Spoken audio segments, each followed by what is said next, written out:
Daily Tech News Show is made possible by its listeners. Thanks to all of you, including Justin Zellers, Pepper Giese, and Eric Holm.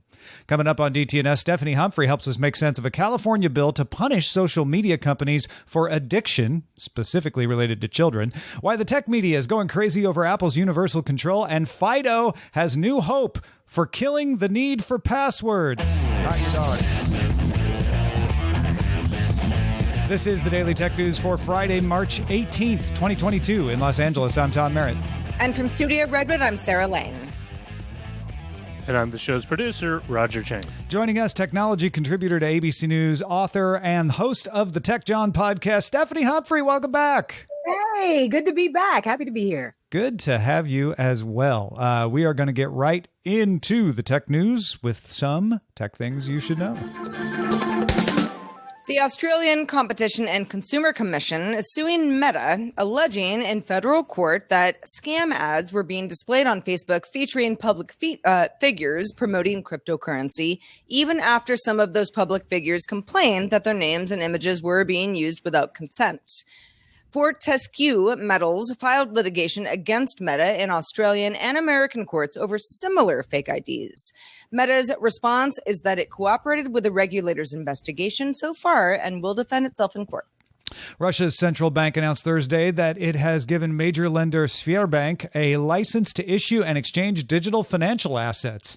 Last month, blockchain platform Atomize Russia became the first firm to get the green light to exchange digital assets legally in Russia after the Russian government advocated a complete ban on trading and mining previously.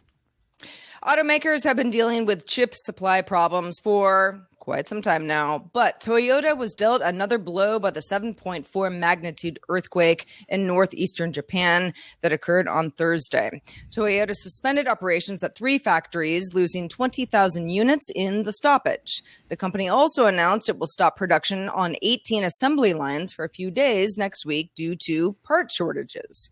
That's because Japanese part suppliers like Murata, which makes ceramic capacitors, and Renesas, which makes car microcontrollers, also had to pause production because of the quake. Grab is known to a lot of folks for its food delivery, but it is often referred to as a super app with lots of services. One of those services is loans. Grab is partnering with Sedania As-Salam Capital to offer its Malaysian delivery workers Sharia-compliant financing. Grab Cash Financing I, as the product is called, does not require documents or collateral. To qualify, you just have to be earning a minimum of 800 ringgit a month, which is the equivalent of about $190 US. Sedania provides financial products through its Go Halal financing program, which uses digital commodities to enable real-time money transactions.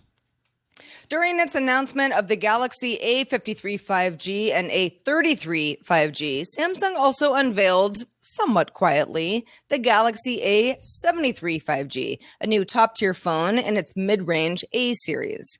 With a 108 megapixel camera and a slightly bigger 6.7-inch display than the A53's 6.5-inch panel, Samsung says that the Galaxy A73 5G will be available in select markets starting April 22nd, but we do not have word on price yet.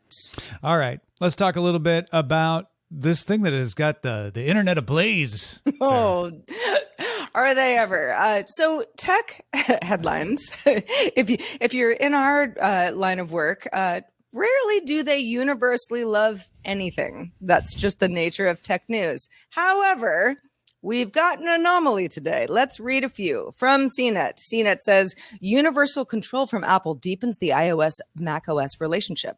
9to5Mac says, universal control was worth the wait. Here's how it's changing the way I work. The Verge headline, universal control is Apple's most impressive new feature in years. Dang. Now that's saying something. So to recap, or in case you're saying, I don't even know what you're talking about, Universal Control is a beta feature that's now available in iPadOS 15.4 and macOS 12.3. It shares input controls between an iPad and a Mac without needing a keyboard, video, and mouse, or KVM switch. It's not screen sharing either.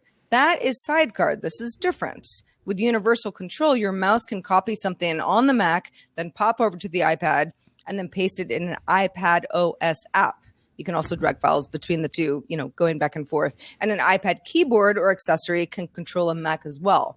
That is very, very helpful if you happen to have both of these hardware tools.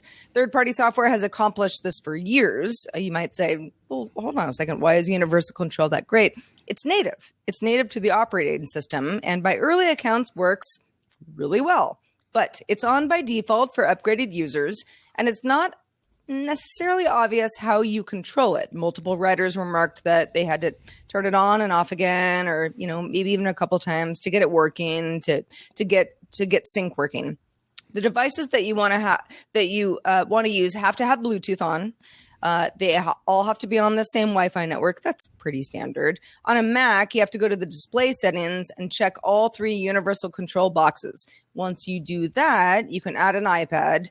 And now if you're on the iPad first and going the other way, you have to have cursor and keyboard beta enabled in the AirPlay and handoff settings. So this is something that you have to want to do. But if you want to do it, it sounds like it's working pretty well.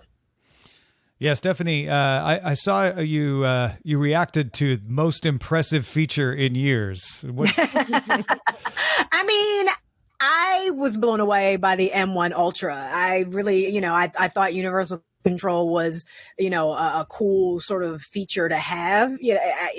Why didn't it exist before? But that wasn't the most impressive thing that I took away from that Apple event. So I feel like this is one of those situations where it looked cool in the demo, but once you actually use it, people are getting that first love blush of a new feature where they're like, oh my gosh, it actually works. Like I don't have to think about it, because that is one of the nice things. It turns on by default, and then you just set your iPad next to it and you don't have to go in and futz with settings. Because what struck me about this is all these articles said, I did have to go turn it off and on again later. It worked the first time, but then later I had to mess with it. I'm like, that sounds just as buggy as Sidecar to me.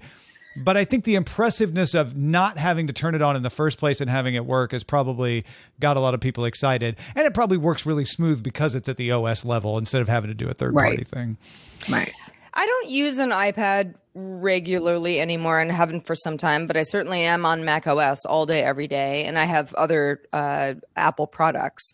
The idea, from what I can glean from these reviews is it just works. And I know, there's a lot of eye rolling that comes with that. But if it does just work with the absolute least amount of, trying to figure out, even to this day, it's like, I will be on my phone. I need to send something to my computer. And I'm like, do I text it to myself? Yeah, maybe I do that. That would be the easiest thing. Anything that is truly, we're all in, one OS, just, dragging and dropping is a game changer. It is. All right. This next story is going to be really bad for people who love passwords. So everyone's going to love this story. The Fido Alliance is an industry-wide authentication project with the stated aim of getting rid of passwords while improving security, not just maintaining it, but making it even better. We have a whole episode of Know a Little More about it. We'll link to that in the show notes. Fido technology is pretty solid. They've got it working. It can perform multi-factor authentication using secure keys without you having to have something that you could get phished. Trying to put in. It's more secure than passwords in that respect. And it's supported. Chrome, Firefox, Edge, Safari, and Opera all support it. It also works with Apple's Face ID and Touch ID on Safari. All Android devices version 7 and higher are FIDO2 certified. So why don't we see it everywhere is because websites need to implement it.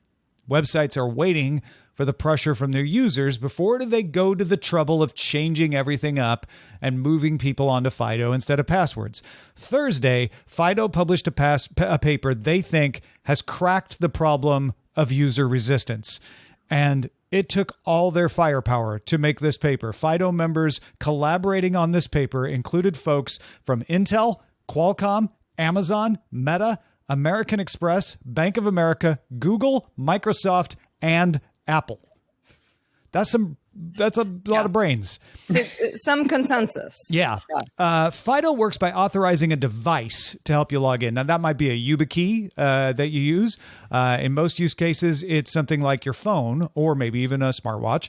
And they argue that you need a simple way to switch or add new devices to this scheme. Because if you have to fall back to passwords every time you get a new phone, then people are going to be like, why am I doing this thing? I have to remember all these passwords anyway. So Fido suggests operating systems implement something called the Fido Credential Manager. It's basically a password manager, but instead of for passwords, it's for the cryptographic tokens that Fido uses.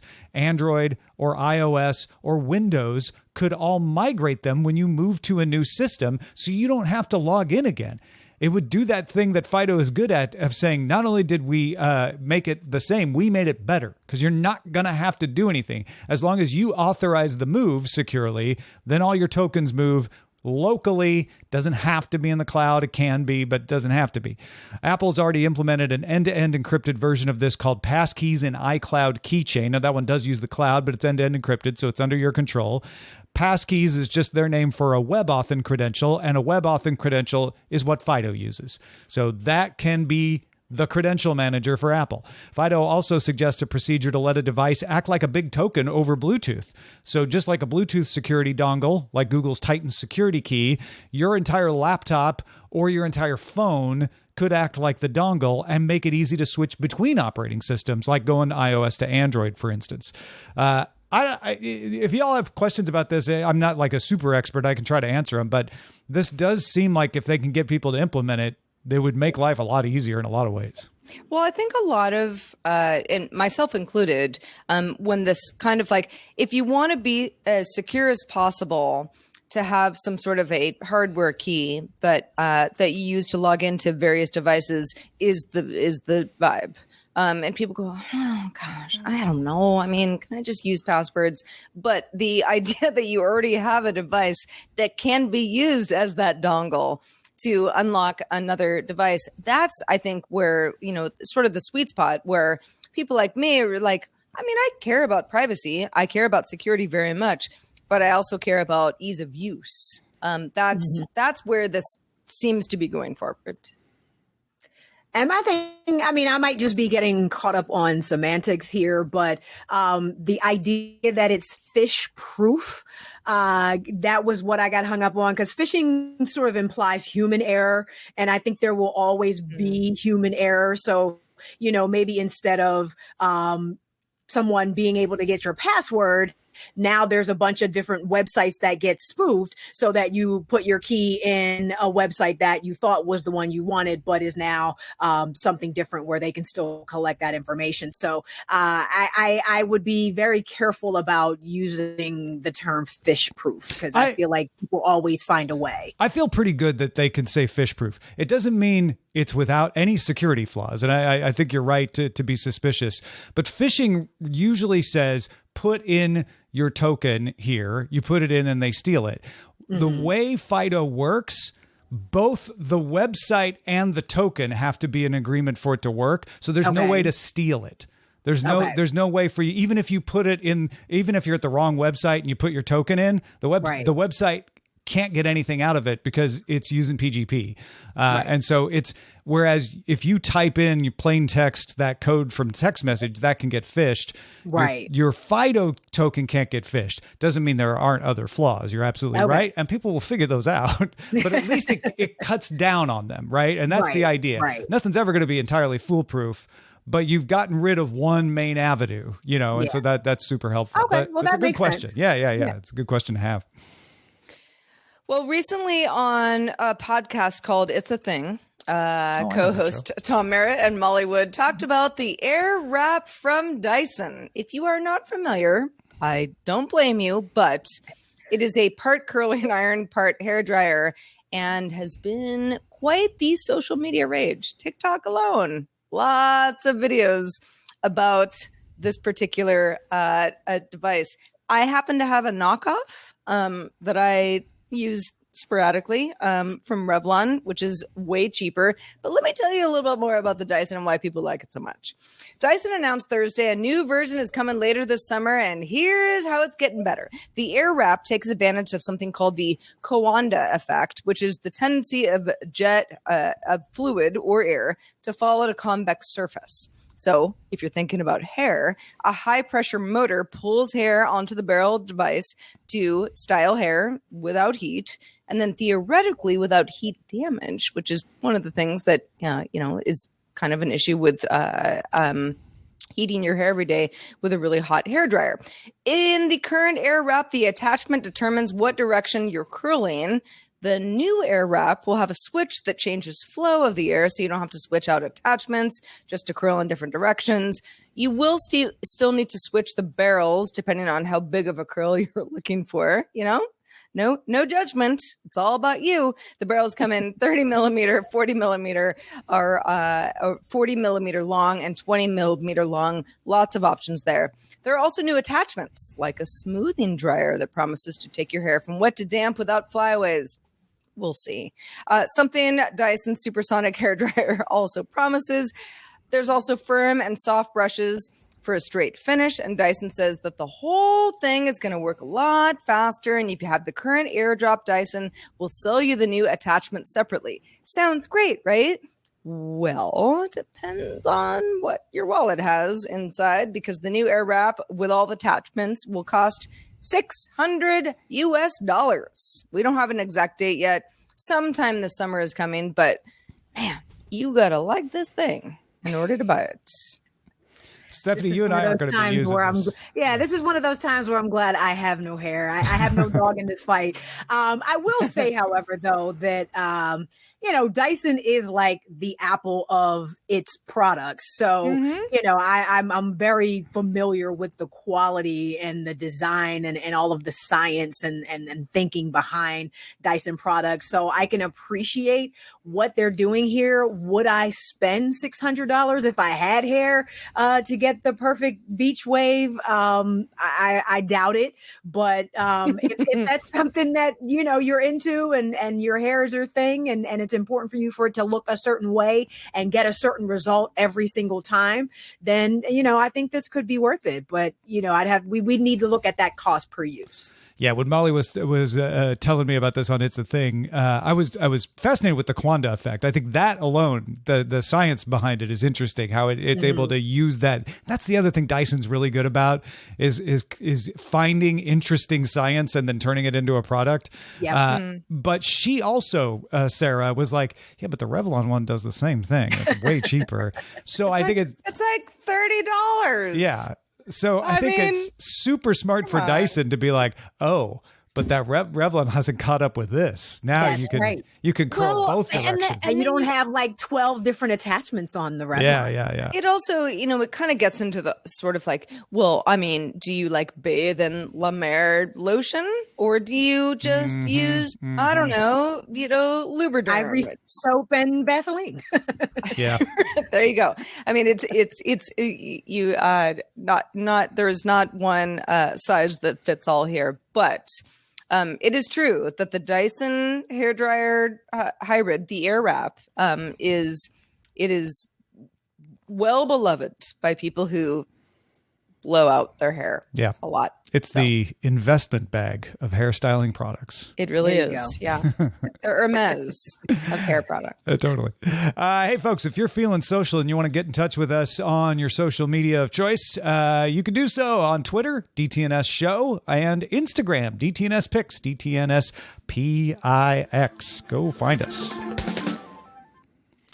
California State Assembly members have introduced a bipartisan bill called, and really like Republican and a Democrat, both got together. It's called the Social Media Platform Duty to Children Act. The bill would require social media companies to design their features and data collection practices in order to prevent child users from becoming addicted. Now, there's going to be a lot of questions. You're going to be like, okay, how do you figure this out? The bill relies in its justifications on something called the Bergen Social Media Addiction Scale. That's a well-accepted scale for measuring this stuff. That scale estimates about 5% of the general population exhibits signs of social media addiction. Now, there's a debate in the psychological community over whether this is actually an addiction or some other kinds of disorder, and neither the WHO or the DSM-5 have recognized problematic social media use yet because of that debate. They're waiting for some consensus to build. The bill also relies on leaked internal studies from Meta and, of course, the testimony of former Facebook product manager Frances Haugen. What do they mean by addiction, though? Okay, we've got their justifications. The bill defines addiction as, quote, preoccupation or obsession with, or withdrawal or difficulty to cease or reduce use of a social media platform despite the user's desire to cease or reduce that use. In other words, you get caught up in it and you can't stop. Also causing or contributing to physical, mental, emotional development or material harms to the user. This is a pretty standard definition of addiction. So you're going to have to show a court that you met the standard of an addiction. What does it require companies to do? Well, if you make less than $100 million a year, nothing. You're exempt. However, the bigger social media companies, if they are found in violation of the act, must show that they didn't know or shouldn't have known that their service encouraged addictive behavior. Or another way of putting that, if they knew or should have known that what their algorithm that they had would produce addictive behavior, then they're in violation. To avoid these penalties, companies can engage in quarterly audits to detect potentially addictive practices. In other words, we put in a new algorithm, we did an audit every quarter to make sure it wasn't encouraging addiction. And then if they find evidence that it does, they have to correct it within 30 days. If they violate the act, though, the government is not punishing them. It's the new fad in U.S. bills to authorize lawsuits. So if they're found in violation, parents and guardians can sue for damages that can range up to $25,000 per child per year in a civil suit. Class action suits can also be brought at around $1,000 per child, and other penalties are delineated in there as well. To defend themselves, then, companies would have to show with a preponderance of the evidence that the defendant's injuries were not caused by the actions of the company. So it shifts the burden of proof pretty far onto the social media companies. Stephanie, I know you followed this story pretty closely. What do you think of this attempt to remedy? I don't think it's going to work. I think we're going to see a lot of, I don't want to call them frivolous because obviously parents have, concerns around this.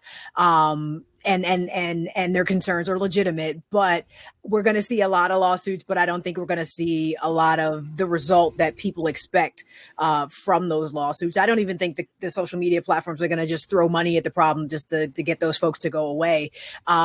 This is not the best way to go about this issue. I do a workshop called Till Death Do You Tweet. I've been doing it for over 10 years now. And I talk to students and parents about social media and how to, kind of manage and maneuver that whole thing. And while I am not blaming parents, let me go on record. I will say that, sort of anecdotally, when I speak to parents at these seminars, they do tend to, for whatever reason, whether it be, technology intimidation or whatever the case, they do tend to have more of a hands-off approach with respect to the amount of time their kids spend on their devices, when they can use them, if they're putting them away for dinner, putting them away for bedtime, that kind of thing. And I think we just need to do a better job of empowering parents to sort of take back some of that authority with their children on how and when they can use their phone and how much they can use their devices. Yeah, I think that's a really interesting way of looking at this, because the problem I have with this bill is that there's not enough knowledge of what actually causes the problems. It's very clear there is a problem. We've gotten that far. And it thankfully is not super pervasive, but and that's the thing too. It's a problem, but how big a problem is it? I get that. Like, even if it's a few thousand children, we want to do something to protect them. Yeah. I feel like until we know more about what the actual causes are, we got a lot of correlations, but not a lot of causes, that the best thing that a parent can do is what you're suggesting, which is take an active role, observe, see what's going on, right? Yeah, it's a thing. It's a huge problem. I mean, I've had parents tell me, well, they just get so angry when we try to take their phone. I'm like, and then I always push back. I'm like, but don't you pay for that phone? Like, isn't it in your name and the bill's coming to you and you're doing all like it just like, I feel, I don't know where that disconnect happens where parents don't feel empowered to put some limits on what their kids are doing with their devices. But there is definitely a disconnect, at least in the parents that I've spoken to, over how much they can sort of tell their kids what to do, basically. And it doesn't even need to be, that dictatorish type of thing. Like, you do what I say. You can come up with a digital contract and work with your child to talk about how long we can do it, how much time on the weekends, when do phones need to go off, where will phones be stored every night when they get turned off. So, I think if we could get more families having that conversation, this type of legislation would not be necessary. I think a lot of what you're talking about, if you swap out smartphone and put in Walkman, TV, video game console, go back decades, a lot of the same things still work. I'm not saying it's entirely the same, and there probably are differences, but man, this sounds like it rhymes. History rhymes. So this sounds like it rhymes to me. Yeah, definitely. Well, if you're thinking about taking a trip and you're worried about inflation putting a bit of a squeeze on your wallet in a variety of ways, the Amateur Traveler has a tip for those who want to maximize spending power before going on that trip. This is Chris Christensen from Amateur Traveler with another Tech in Travel Minute. This particular tip will help you even if you are not a traveler, and it's a way to save some money or to earn some miles for your trips using credit cards or cashback websites, and it's a site called Cashbackmonitor.com. This is an ugly site. This is a site that looks like it comes from a dystopian future where all web designers were turned into zombies, but it's a useful site because you can find whatever store you're shopping at, what's the best deal or what's the best credit card to use, including which coupon sites can get you more cash back on your purchase. And so if you're a travel hacker, you can look for what credit card to use to get the most miles, and otherwise you can just look to how to save money. The site again is Cashbackmonitor.com, and this is Chris Christensen from Amateur Traveler. As they say, it ain't pretty, but it's usable. That's right. That's a great tip, though. Yeah, thanks, Chris. It's like my Revlon hairdryer. All right, let's check out the mailbag. Let's do it. So Mike and Dubai wanted to pass along a few thoughts about fact checking, because we were talking about various ways that we fact check with Justin Robert Young, who was on the show yesterday. Mike says a friend posted a tweet that made claims about companies' recent profits and price hikes and their role in inflation. The post was flagged with a fact check, and I thought maybe the numbers or claims were incorrect. They weren't. The fact check linked to an AP article asking a handful of economists whether record corporate profits played a role in fueling inflation. The economists interviewed by the AP all said probably not. However, not a single economist interviewed had studied the issue. I can continue to support fact checking on social media, but it needs to meet a higher threshold than linking to an article that just asks some smart people for some hot takes. Yeah, there's all kinds of weaknesses, right? And it has to be done right for it to work. And the story we were talking about yesterday was that people who read fact checking of an article were more likely to then no longer trust the source of the article, even if the fact they checked was a quote. And right. So they were saying, well, the fact checking needs to make clear who you're fact checking. And this is another example of like, well, is this a fact that you're checking, or is it an assumption that you're checking? Those can be different things. Well, thanks, Mike in Dubai, and thanks to everybody who writes in with questions, comments, feedback for us. Feedback at dailytechnewsshow.com is where to send those emails. You make our show better. Thank you in advance for all of your hive-mindedness. Also, thanks to Stephanie Humphrey for being with us today.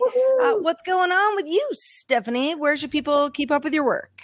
Well, I'm rocking all around the web at Tech Life Steph, but of course, the techjawn.com, JAWN, and shameless plug for the merch now that we have in our store. So check out the website, go get some merch, join our Patreon, all that good stuff. Well, we're so happy to have you, and thanks for being here. As always, good stuff. Also, a special thanks to James Graham. James Graham is one of our top lifetime supporters for DTNS. Couldn't do it without you, James. Thank you for all your years of support. Yeah, you want to get that? Thanks, folks. Become a new supporter. Patreon.com/DTNS. We might be thanking you tomorrow, getting all that applause. We will thank you all day. There's a longer version of the show called Good Day Internet. If you know the show, you already know what time it is, but if you want to know more, patreon.com/DTNS. It'll be rolling for all you live folks in just a few. Just a reminder, DTNS is live Monday through Friday at 4 p.m. Eastern. That's 2000 UTC. Find out more at dailytechnewsshow.com/live. Have a great weekend, everybody. We'll be back Monday.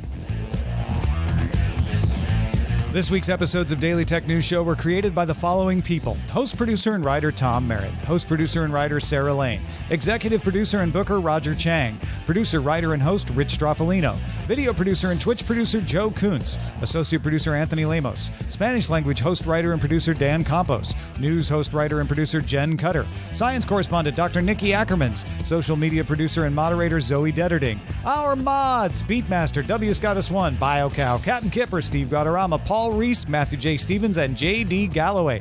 Mod and video hosting by Dan Christensen. Video feed by Sean Way. Music and art provided by Martin Bell, Dan Luders, Mustafa A., Acast, and Len Peralta. Live art performed by Len Peralta. Acast ad support from Trace Gaynor. Patreon support from Dylan Harari. Contributors for this week's show include Allison Sheridan, Scott Johnson, and Justin Robert Young. Our guest on this week's show was Stephanie Humphrey. And thanks to all our patrons who make the show possible.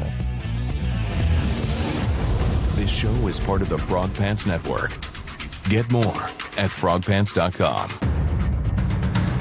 Diamond Club hopes you have enjoyed this program.